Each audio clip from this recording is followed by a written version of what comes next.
Guess what time it is? Midnight, right? My girlfriend went with the girls to go camping, right? Which I don't do. I am not a camper, right? Apparently there was a medical emergency and one of them had to go, get driven to the hospital to be with the family member. So now I go to the glamping, right? Because now there's no glamping, right? And I, as I said, hate camping. So I do have 2 flashlights that are too small and inappropriate, right? I don't like the size of these. I like big batons, basically. And apparently it's really dark there, so I don't have an air horn, so I brought this. In case there's any animals around. You know what? You need me in a crisis, and I'm there, right? Because I'd do anything for my girlfriend, yes I will. Yeah, this is where she got me.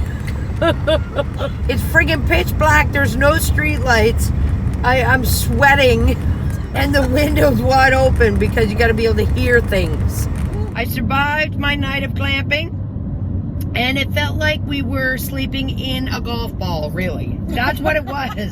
Like it looked like a duvet, didn't it? Like the whole outer rim of this thing looked like a duvet. So now we are going down to the hospital to sit with our friend who, whose husband has been in the hallway on a stretcher with the paramedics for probably 12 hours. Actually, more like 18. 18 hours.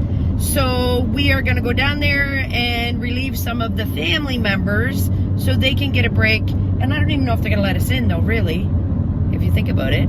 Doesn't matter. We'll sit in the parking lot. Not like we haven't done that in the last couple of years. Yeah, exactly. We'll do whatever it takes. That's right. You do what you have to do for friends, as I did last night, sleeping in that glamping. The potential risk of tick disease, because I'm sure everything, I don't want to do that. I would do it for you. Yes. Yeah. Both of you and Sandra. Yeah. Okay, guys, good news on our friend, right? He made it to the next level, right? So he's now in a semi-cubicle thing because it is nuts in there. Jam-packed is not even the word for it. And you know what? The staff is always as kind and polite and helpful. It doesn't matter how packed it is, right? Yep. So we are going to Tim Hortons to get everyone iced coffee. Yep. Doing a run for the floor. Doing a run for the emerge. So we want to do a little public service announcement for the people that work in the emergency room, because one of our friends, he is a very sick man right now. Yep. But those nurses, I'm going to tell you right now, it didn't matter the entire time we were there how busy they were. If you asked them a question, if you asked for a towel because he knocked over the water all over the floor, it didn't matter how busy they were. They stopped and they helped, right?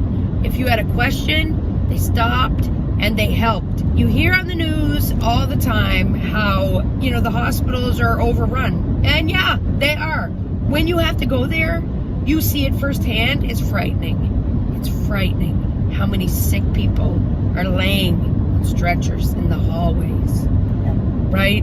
But it's not the staff that are the problem. They're the ones that keep going, even if the wheel is gonna fly off the bus, right?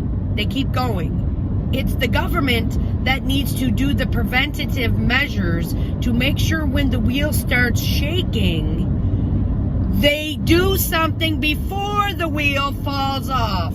So I would like to thank all those nurses that we've been, we were blessed to meet, and to all the ones that are going to continue to care for all of us, because we're all going to get sick and we're all going to need their care.